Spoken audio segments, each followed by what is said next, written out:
I'm Chris Gillette, and you're watching Aqua Peril TV. All right, so talk to me a little bit about how you discovered your passion for animals.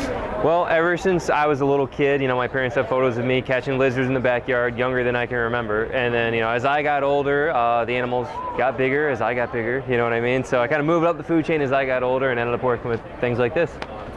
Let's jump right to Gator Boys. How did you get involved with Gator Boys, and where is that taking you? So Gator Boys, I was working at the rescue through college. I actually paid my undergraduate degree through alligator wrestling shows. And this is before there was ever Gator Boys, a TV show. It's before any of that existed. I'd worked there for several years. And then Paul, the main guy on the show, he sent out some videos to Animal Planet. They picked it up, and here we are today.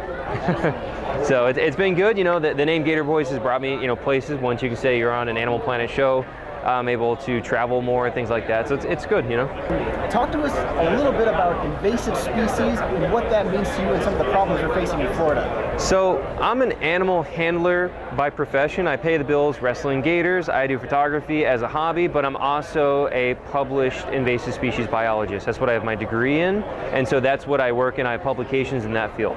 So I work on a lot of different projects with that. We go out, we capture pythons, tegus, a lot of different invasive lizards, things like that. So Florida has more invasive species than anywhere else of comparable size in the world. So Florida is the hot zone. So the worst stuff, the pythons are really bad. The tegus are really bad. The pythons are over-exaggerated as far as how bad they are because they're scary to people, so we talk about it a lot more.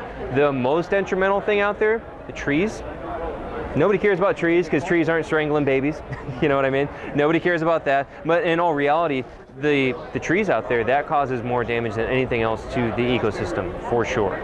Or things like fire ants. Those are not native. Those cause huge issues out in the environment. But again, the snakes are what's interesting and scary to people. That's what we hear about most. Yeah. Okay, let's talk a little bit about your photography. What's your favorite photograph here today?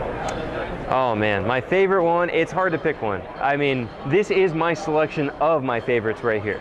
So I love that sea turtle, I love that horseshoe crab, and of course, I love my crocs.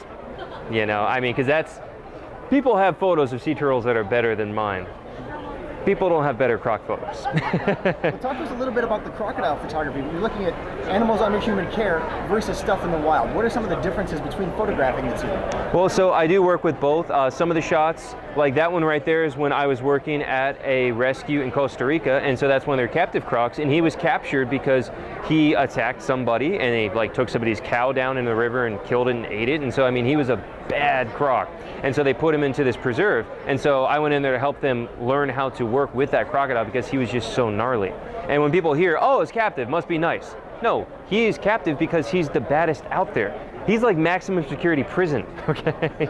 Now, as far as the wild stuff goes, a lot of these animals now, of course, yes, they are dangerous, but when I'm shooting them in the wild, they're usually very calm, they're very placid, they just kind of hang out. Very rarely do I ever have any of them really try anything with me. I have had it happen though. That's when you do have to know what you're doing. I don't advise anybody goes and tries it because you do have to know what happens when it goes wrong. But in all reality, it almost never does. They are usually very calm animals. On the lines of photography, where can people purchase your photography? So I have my website. It's just my name, chrisgillette.com. And so on there, I have an album for sale so people can buy the photos, or if they catch me at an event like this. It's no secret that our environment is facing some issues. The good news is that there are many ways that you can help.